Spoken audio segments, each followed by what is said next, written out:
Dobrý deň, milí diváci. Prešiel týždeň a zase uvádzame rubriku Kolotoč histórie. Malý veľký motocykel Java 90 Trail a Roadster s malým háčikom.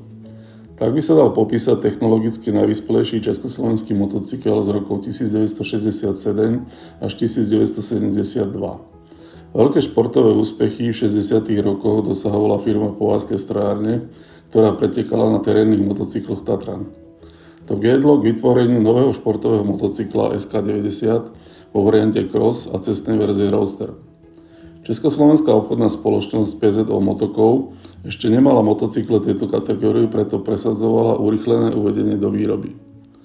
Hlavne vďaka zahraničnému predaju a propagácii značky bol SK90 predstavený vo svete aj v našej krajine ako Java 90. Motocykel mal moderný motor s časovaným rotačným šupatkom a 5-stupňovou prevodovkou. Jeho dynamika prevyšovala vtedajšie motocykle ČZ125 a motocykle ČZ175 mu sotva mohli konkurovať.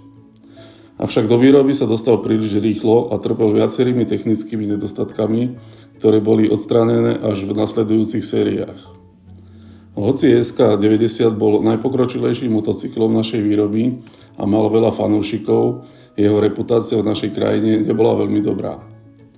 Exportné modely do západných krajín boli vybavené talianskymi karburátormi Dell'Orto, oničnými klietkami INA, osvetlenie bolo Aprilia a Lucas.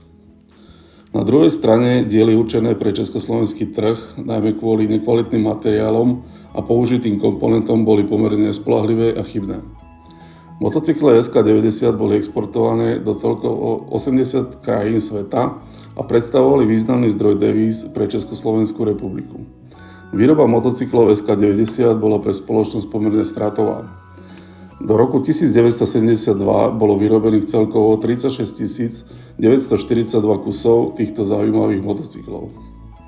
Vážení diváci, ak sa vám naše video páčilo, sledujte nás aj naďalej a dajte nám like.